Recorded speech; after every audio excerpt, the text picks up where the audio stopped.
celebrating Ashadhi Ekadashi. This is also called as Devi Ekadashi. So there are many names for this Ekadashi. So what is Ekadashi? Most of us, because we come from an Indian background, we understand what is Ekadashi. So Ekadashi is the 11th day. Ekadashi, Dashi means 10. Ekadashi is a Sanskrit naming for the numbers. So Ekadashi means 11. It's the 11th day of the calendar. Now, our Vedic calendar is not a 30-day calendar. It's a 15 days calendar.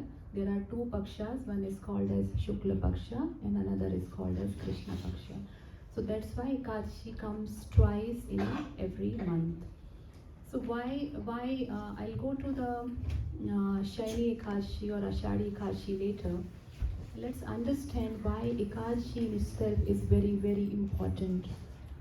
So it is said that Ekadashi is it's the day dedicated to Lord Krishna or Lord Vishnu. It is also called as a Madhava Tithi. Tithi means date, and this date belongs to Lord Krishna.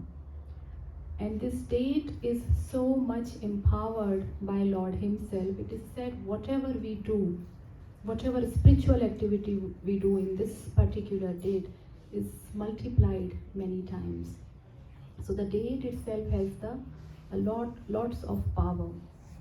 So you all must have heard many people do fasting on the Ekadashi. So I just thought I'll talk about significance of Upavas or fasting on the day of Ekadashi.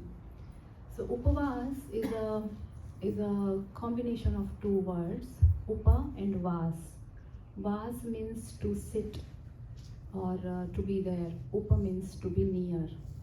Sitting near to whom? To Lord Krishna.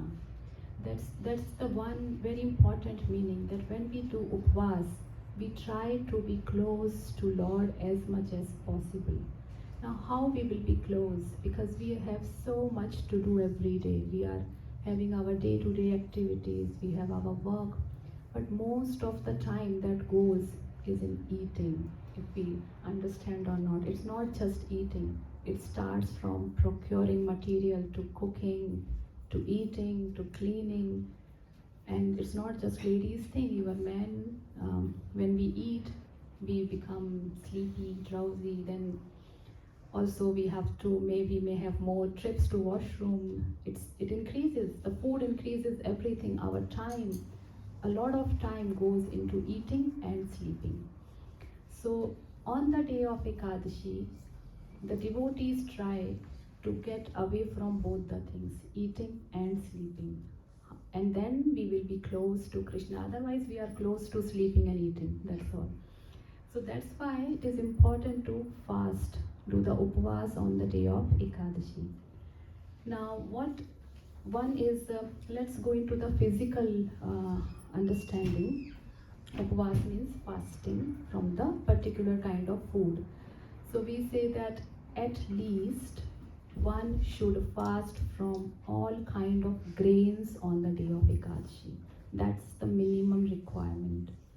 Ideally, Ekadashi is observed, or it used to be in the previous time, not even previous time, I would say like 50 years back, even my grandma, they used to do nirjala, like we don't drink even water. But now because our lifestyle, we are traveling, we are going to so many places, we are working at a distance. So if not nirjala possible, we can have water. Even if that is difficult, we should have liquids like juices, and even that becomes difficult, we can have fruits. If fruits are also, it's like if we feel weak, we don't have the energy, then we have some alternatives, like now we know we have this sabudana and this and that, so many things are there. However, in the name of sabudana, I've seen now there is a Ekadashi pizza also. So that's not what it was supposed to be, but we are so smart, we find workaround in everything. We'll crush the sabudana, we'll make the powder, from that powder we will make the bread, we will make pizza and whatnot. But the intention was to have as less as possible, but at least big no to grains. Now why grains? Is Krishna allergic to grains? Krishna doesn't like grains, don't eat grain. on the day of Ekadashi, we should offer grains to Krishna. It's not like we don't offer grains to Krishna. We should not have grains. Why? Because grains are the main kind of food that absorbs water. So when we eat grains, our body absorbs a lot of water, and water is retained inside the body, and that makes our body heavy. Our mind becomes more sleepy. If we don't have grains, many of you must have observed the day when we are fasting, it's our body's water output is more, because body flush out. It's a natural mechanism, because there is no grain in the body to hold the water will go out of the body. So that's a way, scientifically, that's a way to detox your body. If you don't believe in this, then there is a research which is done. It says that there is a particular time at which the detoxification of body must take place. It will increase the lifespan. It will reduce the diseases like diabetes, especially high blood pressure, and even the cancer. So this research I was reading recently. So, and they just came to this calculation. I think this was from Oxford. I don't know from where it was, I don't remember. But the time duration which they gave exactly was 15 days. They said that this fasting should be at every 15 days gap. This is what our Shastras are already giving us. But when the research will come from that, we will follow. But if our Shastras are saying, okay, what's wrong with grains? So that's the reason we should fast on the day of Ekadashi, so that our body detoxify. And now coming to this is like, okay, we did talk about the food. Now many of us do fasting from foods. Some kind of, on some particular day, some of us do Navratri, some of us do, I don't know what all we do. We do Ekadashi and Karwa Chauth and Ahoi, Ashtami, and it goes on. But that is just, if we are fasting from the food, it was very nicely one devotee was mentioning, one Prabhuji in ISKCON, he was like, because I fast, I feel very sleepy, so it is better I sleep lot on that day. I said, okay Prabhu, then what you do not to sleep? He said, to keep myself awake, I watch TV. I make sure I watch TV, that's how I keep myself awake. So this devotee started laughing. He said, so Prabhu, this is how you observe Ekadashi, by watching TV and or either sleeping. So Ekadashi or any this fasting is not just giving up the food. It's about being close to Krishna. If we don't eat certain things, but our mind is engaged in watching TV, I'm not against watching TV, but at least a day, if we are saying Ekadashi, we are observing for Lord, if for that day, if we refrain from watching TV, then what will happen basically? It is said our stomach is ready. We have kept it in a very good way by not feeding it a lot.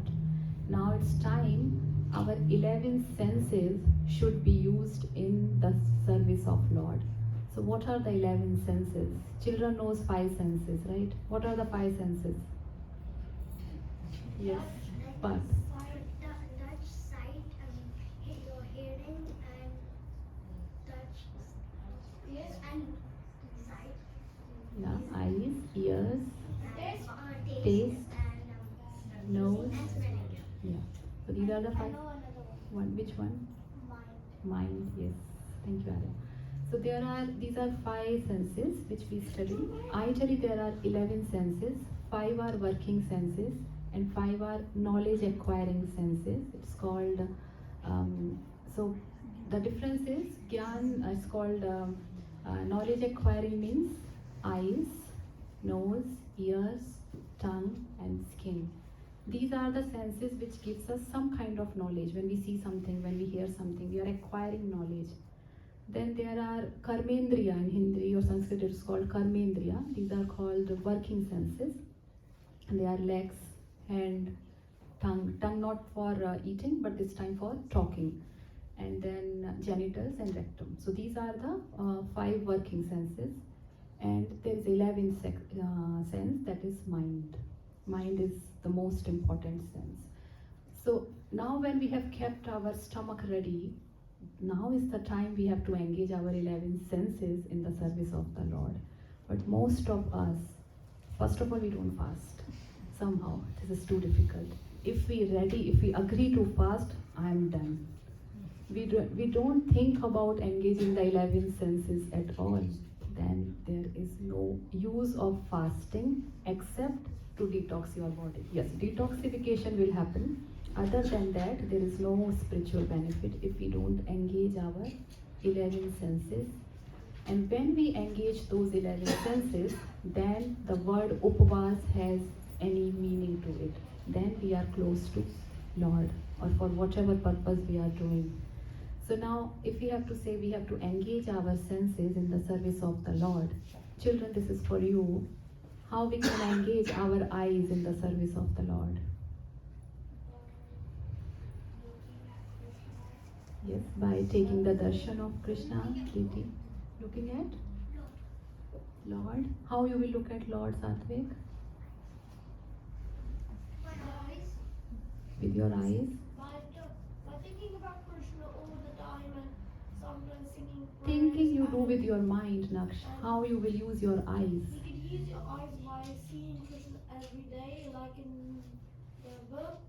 In the book, It yes. was said that when the Glories saw Krishna every day, so slowly in time they became attached with it because they often saw him. So nice, And Naksh. so you can also do that if we just have scratch with him. Thank you, Naksh. Actually, what he said is it's because he read one book.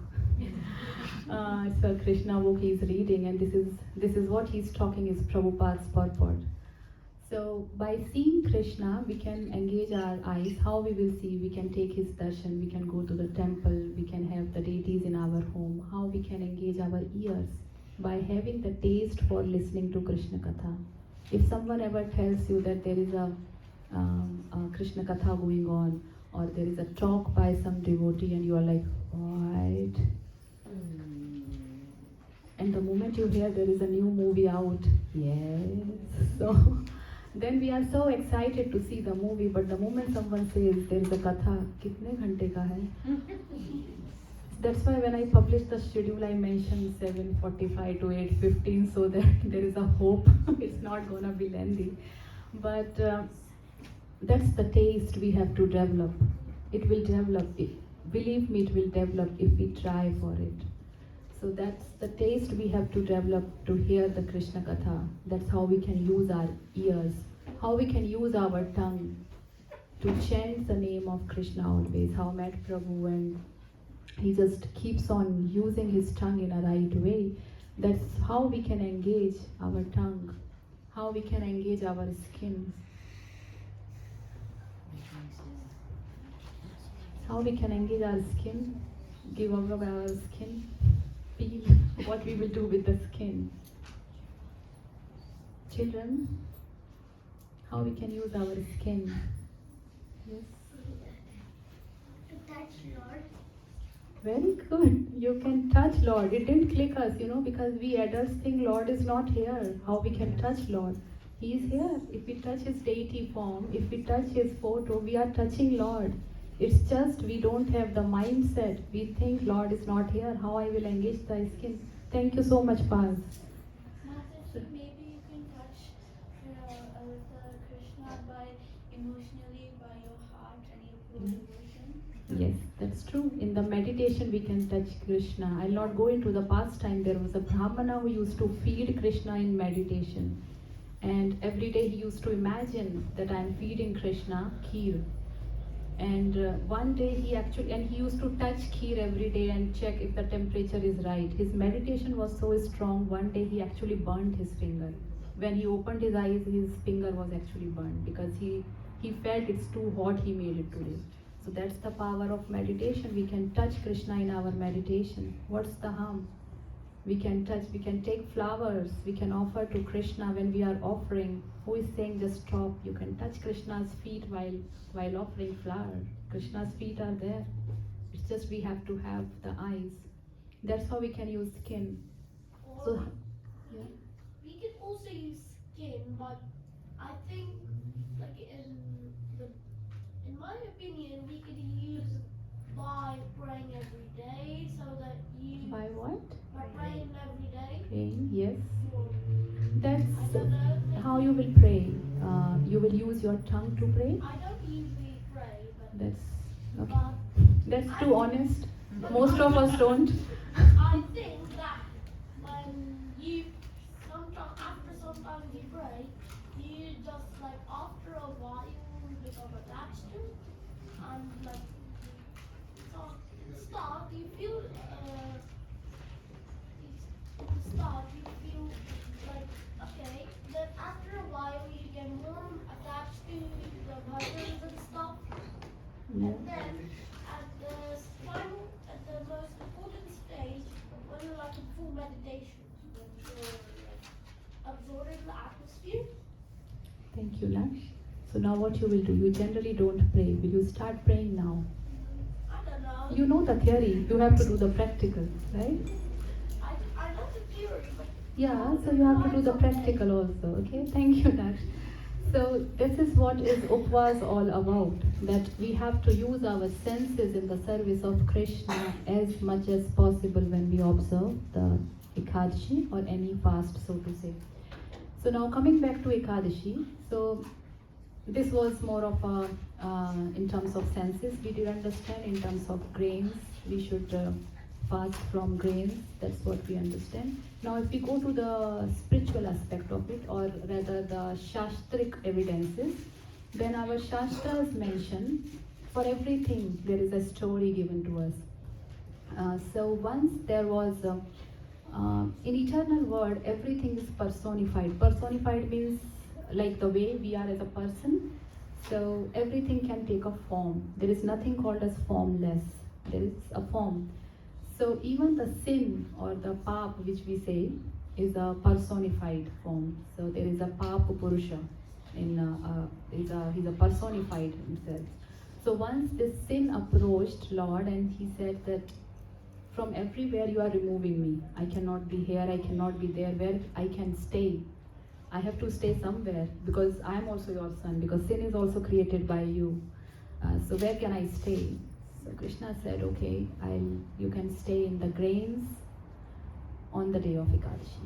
So that's another way of understanding that if we eat grains, our Shastra says that we are actually consuming sin. Forget we taking, if we serve anyone grain, we are serving that person sin. It's very, very subtle science, but we have to be very careful. So as a mother, I would say, I used to observe Ekadashi, but I used to give my daughter grains because she was like 5 or 6, and I was like, she can't survive on those fasting food. That was a myth in my mind. So I used to make paratha for her, very nicely, aloo paratha. And one day I was hearing from my seniors, and they just asked, how many children are eating grains? She was the one who was eating. I really felt bad that I'm feeding her. As a mother, I'm protecting myself from the sin, but I'm feeding her sin in the name of health or so many things. I understood that, and then I learned there are 100 ways a child can eat protein on that day, especially the peanuts, and there are so many ways. If we think that child will not have, they can have peanut, milk products. So I thought because we are celebrating Ekadashi, it is very important for us to understand it's a lost science now. We have lost this science of observing Ekadashi. So we should be very, very, we should try to observe Ekadashi. Now some of us will say in our culture, we fast from this product on Ekadashi, but not from this product. Someone will say we fast from wheat, we don't fast from rice, we fast from fruit. There's so many variation. So we all have studied maths. There is something called as a superset. Someone says fast from wheat, don't fast from rice. Someone will say fast from tea, coffee, but it's okay, don't fast from this. Let's use the superset of everything. What's the harm? Just one day, if one day we use the superset, okay, this culture, that culture, I'll fast from all these things. How big deal it is. We are safe rather than getting into the complication. But yes, we must observe Ekadashi. Just to Time is running. I'm yet to talk about the topic of the day. So there was once a king called Mandhata. Just I'm trying to tell the significance of or the importance of Ashadhi Ekadashi now. So this king Mandhata, he was a very pious king, and everyone was happy in his kingdom. But once there was a drought. It was a long drought. There was no rain, nothing. So he approached many rishis, and he approached Angira Rishi finally. And he said, "What should I do? Where I am going wrong?" He said that there is someone who is not qualified in your kingdom to chant the Vedic mantras, but still that person is chanting, and he's chanting it wrong, and he doesn't have the proper knowledge, still he's doing, and that's the reason for the drought. So you should kill that person immediately. And this rishi was able to find who was that person. And it's not he was just chanting wrong, he was actually doing, he was not following things, he was doing a show business that this is how it should be, but internally he was kind of a cheater. So he said, you should kill that person immediately. Now Rishi was testing the king, and the king immediately said, whatever he is, even if he is chanting it wrong, he is chanting Vedic mantras. How can I chant? Because anyone who chants Vedic mantra is a Brahmana. Even if he is not a real Brahmana, I cannot kill him. Tell me some other way. So then Rishi said, okay, if you don't want to kill him, there is another way. If everyone in your kingdom starts observing the Ekadashi Vrata, then this problem will be solved, even if you don't kill the person. And that was very easy in that time. Today's time, it is really, really difficult. It's easy to kill someone than to ask people to fast. But king just said that fast, and everyone did that Ashadhi Ekadashi fast particularly, and immediately there was a rainfall. So this story also comes from the Purana. So these all stories are just to tell us the importance of Ashadhi Ekadashi, or so to say, all the Ekadashis. It is also called as Dev Shayani Ekadashi because Shayan means to sleep. This is the day when Lord Mahavishnu, he takes the nap. So his nap is not like us. When he takes the nap, that time also he is working. And it's by our human calculation, it's 4 months time when he takes the sleep. It's called Chaturmas. But in Lord Vishnu's time, it's just even not a full second. It's a very small fraction of second. So it's like blinking for him actually. So when he blinks, we say he's sleeping. So that time starts from Dev Shayani Ekadashi, and the period that starts from that is called as Chaturmas. It's a 4 months time starting from Shravan, it ends at Kartik. So these 4 months are very, very auspicious in terms of, again, whatever we do spiritually will get multiplied. So Krishna is so merciful. First he gives us Ekadashis, then he gives, okay, Ekadashi difficult, I'm giving you Chaturmas. Do something in these 4 months. Then we are like, no Krishna, this is too much, 4 months. Okay, do something at least in 1 month, which is last month, Kartik. Then he multiplies his mercy in the month of Kartik by many times. But Chaturmas is very, very auspicious time. It is said, whatever we do, that spiritually it will benefit us a lot. And Lord Vishnu personally, he gave a commitment because one devotee asked, Krishna, you are sleeping this time. Whatever I'll do, you will not see. How will it will go waste? You are not, because we are so used to of it. If we are doing something, someone will take a note of it. So this devotee was like, you will not see. So Vishnu said, I promise, because I am not seeing. You are so honest. Even when I am sleeping, you are doing my bhakti. So I'll give you the manifold results. So that's like an honest child. Even mother is not looking, the child is studying. We feel so happy. I was sleeping, she was studying. So that's the case with Chaturmas. So we should observe Chaturmas. It's already started. Chaturmas observation rules. There are some rules. There are many ways you can observe, but there are again few foods you can give up during Chaturmas. Then you can take up reading more spiritual books, whatever book works for you. It can be Ramayana, it can be Bhagavad Gita, it can be Srimad Bhagavatam. Make a routine that you will read at least some books during Chaturmas. You will chant. You can chant your Mahamantra or mantra, whatever inspires you. Chant the mantra more in this day. Offer more prayers during this time. That's how we can use the Chaturmas. Also, this Chaturmas comes. How many times it comes in a year? Chaturmas. Thank you. I'm not. It's not so boring what I'm talking. So it comes once in a year, Chaturmas. Now there is one important month that comes once every 3 years. Which month is that? Adhik Mas. Thank you, Mataji. So that's called Adhik Mas. Another name of Adhik Mas is Purushottama Mas. So this year is very auspicious. Adhik Mas is also starting from 18th of July. So we are already in a phase of Chaturmas, and then Adhik Mas has squeezed in, and it is starting from 18th of July. So what an auspicious time we are having. After every 3 years we get this. So Adhik Mas story is also like quickly. There are deity for every month. So Adhik Mas is an extra month. So this Adhik Mas personified, he approached Lord again and he said, every month has a deity. I belong to no one. Why this is to me? So then Krishna said, you personally belong to me and I name you as Purushottama month. So Lord Jagannath's one name is Purushottama. So this month is precisely dedicated to Lord Jagannath Ji, and it is very, very auspicious if we sing glories of Krishna. So devotees, they actually sing Jagannathastakam. There is one prayer called as Jagannathastakam. They sing this without fail every day during the Purushottama month.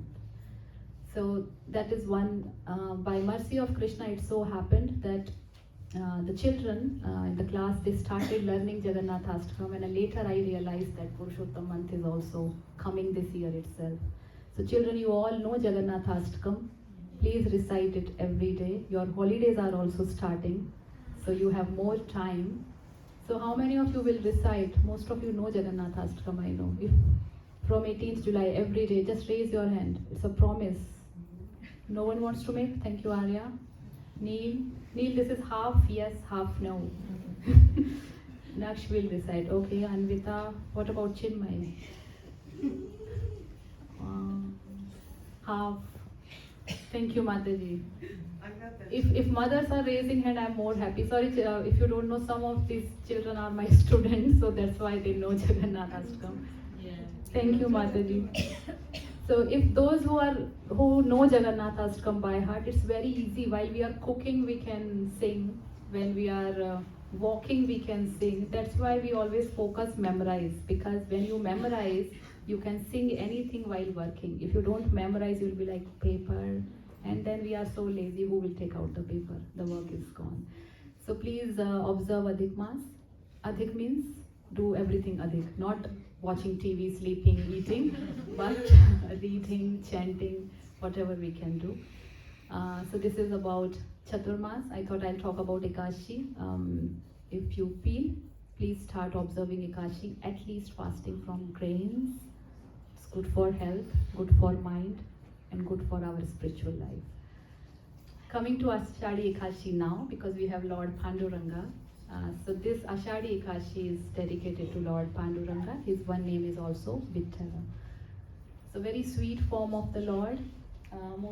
If you can see, he's standing in the picture. So that's Lord Panduranga, and besides him on the left hand side is Goddess Rukmini. So there was quickly, because it said we have to have the Krishna Katha. The whatever I talked was more of instructions. Instructions sometimes are needed, but Katha is always needed. So I'll go into the pastime of the Lord Panduranga. So there was once a devotee. He was not a devotee in the beginning, actually. So he was more of a self-obsessed kind of a person. And children, anyone remembers what is his name? Or mothers, you remember? We learned Panduranga. Pundarik. Thank you. So Pundarik is his name, and he was not a devotee in this life. But then why I'm calling him the devotee? He's not a devotee right now. He's actually very proudy. So when Lord Krishna was doing his leelas on the earth, that time, if you must have read that pastime, once a Kalyavan name demon was running behind Krishna, and Krishna was running. He entered a cave, And while he was in the cave, there was one sadhu kind of a person, he was sleeping. So he was a king named Muchukunda. And this Muchukunda was the king from the time of Satyuga. And Lord Krishna came in which yuga? Dwapar. So Lord Krishna came in Dwapar Yuga. So he was the king from Satyuga. Now this Muchukunda, he helped demigods fight the war against the demons. So once they won the war, he asked for they said, what benediction you want? He said, I just want to sleep. I'm tired of fighting. So they said, okay, sleep as long as you want. So he said, when will I wake up? He said, whenever Krishna will be there. So he was sleeping in this cave, and Krishna comes, and then there is quickly, it's like Krishna covers his body with his Angavastra, and Kalevan thinks it's Krishna is sleeping, so Kalevan attacks Muchukunda, and Muchukunda had the benediction that you will sleep, and if anyone disturbs you, you will open your eyes and you will burn that person. So he opened his eyes, and immediately this Kalevan was burnt. And then Krishna came out, he was hiding. So look, and then Krishna was standing in front of him with all the how Krishna is. So he was standing and looking at Krishna's form. Muchukunda became so mesmerized. He says, I just want to behold this form of yours. I just want to look at your forms always. But Krishna knew that you can't continue in this life. So he said, you will see this form again in your next birth. So this Muchukunda was born again as Pundarik. Now because devotee always remains a devotee. That's the best part of being the devotee. So whatever we earn, we have to leave. The money we have to leave. Money more is Maya, we have to leave behind. But whatever Sukriti as a devotee we earn, it is said in the next life, we start exactly from that point. It's like the marathon, that what we call that, in which we pass the stick, relay race. Yeah, it's like a relay race. Whatever patch we have finished, the next life we will start exactly from that patch. That's why we see some children since birth, since they are 3, 4, they have such a nice sukriti. They have the mood to pray. It's from where it comes. Maybe mother and father is not having, but the child has, because that's the sukriti comes from the previous birth. So for Pundarik also it happened, because he was a devotee, he was bound to become devotee again, but for some time he was in ignorance and he was not respecting his parents. So once he went to Kashi, and he was so much puffed up that he was sitting in a cart, and his parents were walking, and he was like nicely going in the cart. That rude he was. So they stayed in a ashram of one of the sage, and so the parents stayed and this Pundarik stayed, and in the night 3 ladies came. They had the very dirty clothes. And these ladies came and they started cleaning the hermitage. They broom and they wiped and cleaned and everything. And after that, the dress, it became the sari, it became white. The light started coming from their body and they became very beautiful and clean. So Pundarik was surprised who these ladies are. He just asked them, why you were cleaning earlier, you were dirty, now you are clean. So they said, you are such a fallen soul, we don't want to talk to you.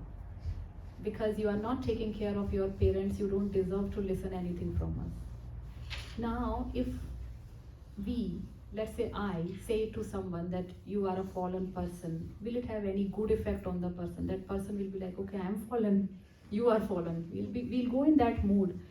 But because these 3 ladies, they were the holy rivers, Ganga, Yamuna and Saraswati. They were the mothers. And if a pure, and they are pure devotees of course, so when a pure devotee chastises, it can have a very positive effect on our heart. If I chastise, it will repel a person. It will be like, why you are saying something to me? But when a pure devotee chastises, it can touch your heart. So these ladies, when they chastised, of course they were in the form of a normal human, Pundarik's heart changed.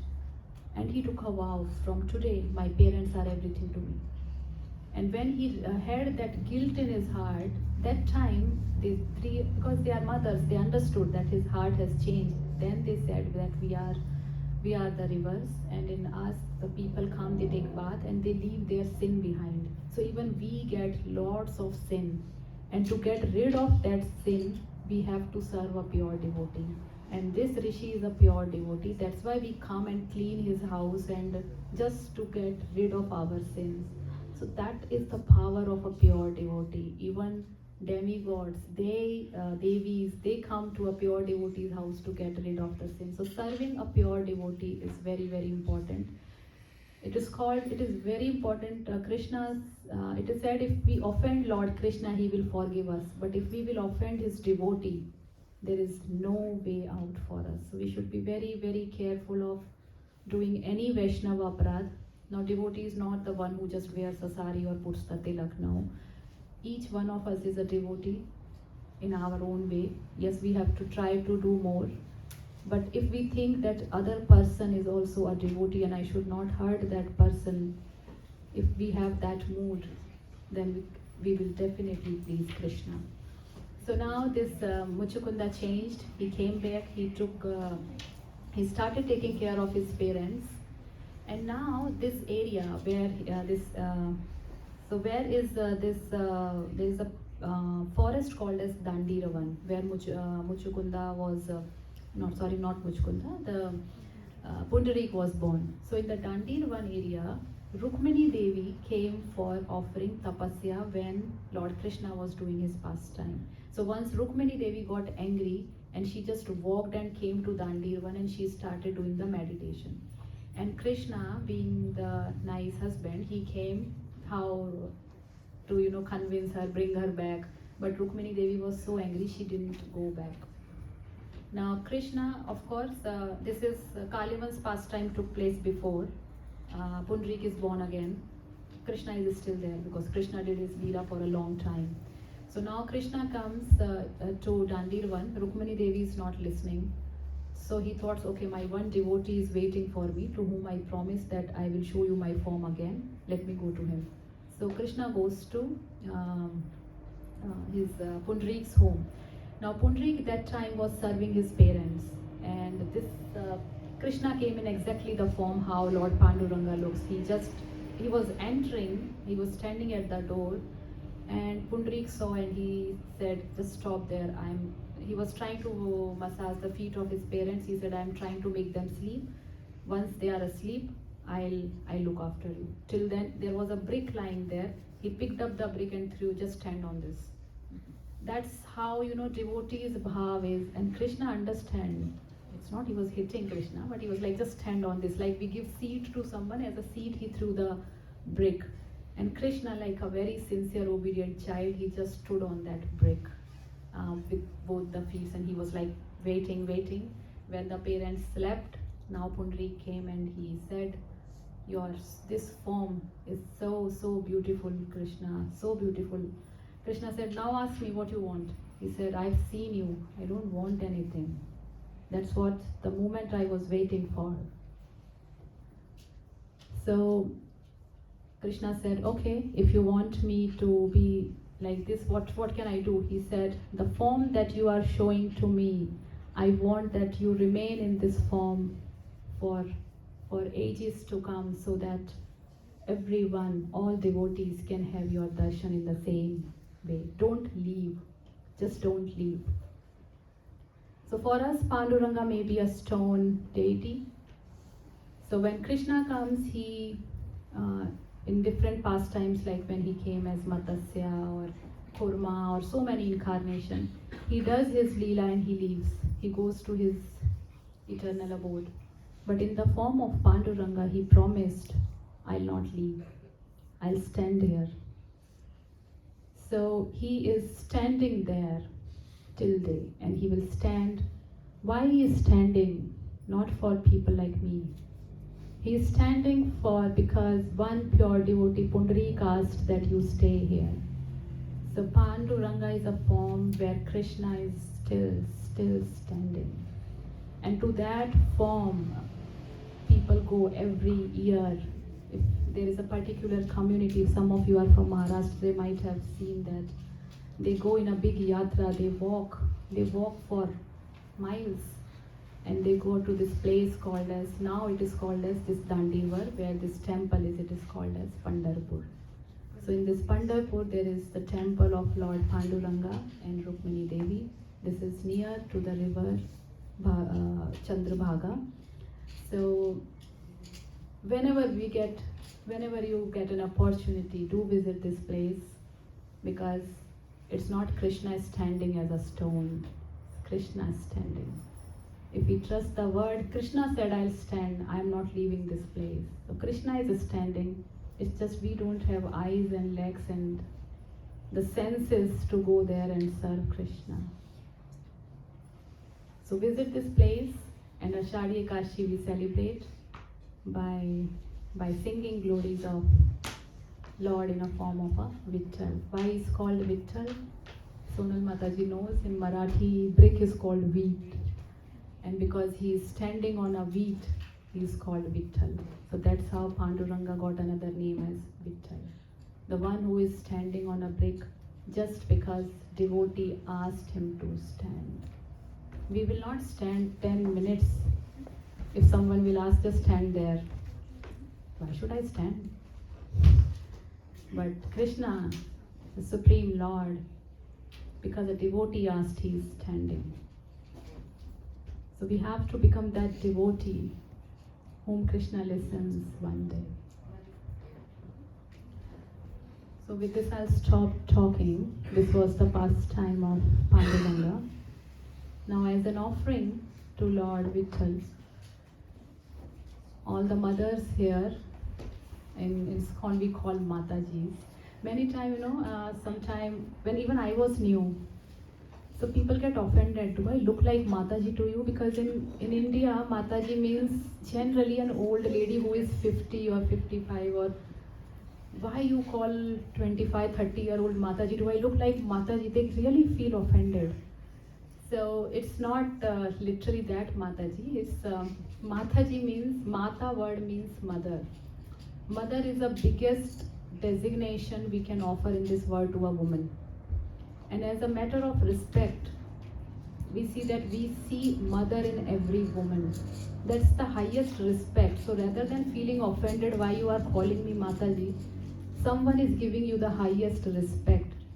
And just imagine if a man calls you Mataji, how much respect he is giving. We don't want to get any other title from any other man except our husband. They need to call us Mataji, but how much respectful it is for us. And it is said a woman's character or woman's aura, his chastity should be such that even looking at her, a man should feel like, yes, she's a mother. What best way a woman can live a life with? How we walk, how we talk, how we dress up, everything, it's in our hand. When I was new in ISKCON, I had so many questions. I used to ask my seniors, why this, why that? Why only women should not do this? Why they should cover? Why they should not wear this? Why they should... Rather than asking why, we should understand it's a way of earning respect. It's not bad. So all the mothers, so I'll call all the Matajis, so that the people who are new, it's not we are not the old ladies, but the Matajis have prepared Pandurangastakam. By prepared, what I mean, they have actually memorized the Pandurangastakam and they will try to sing. Many of them want to cheat with the mobile and printouts, but they are so humble that when I asked, you will not look into the mobile or the screen, they are actually doing the homework now also. So why so much emphasis on memorizing? Krishna sees our efforts. If I would have said you have to read and sing, how much time it takes? 2 days, we will learn the tune, we will read and sing. Where are our efforts? For last 4 weeks, they are like one by one, trying to memorize. For children, it is easy to memorize. Believe me, at our age, it's really difficult. And I was a bit worried how it will happen, but they all are more intelligent or have good memory than me. So they have memorized. Krishna is seeing our efforts. So today they are singing for the pleasure of Panduranga, Rukmini Devi. And for you all, this Ashtakam is displayed on the screen. You can read and sing. If you get time, you also can memorize and sing on next Ashadhi Ekadashi as an offering to Lord Panduranga. Hare Krishna. Thank you so much. Hare Krishna. So Mataji, if you all can be here without your mobiles and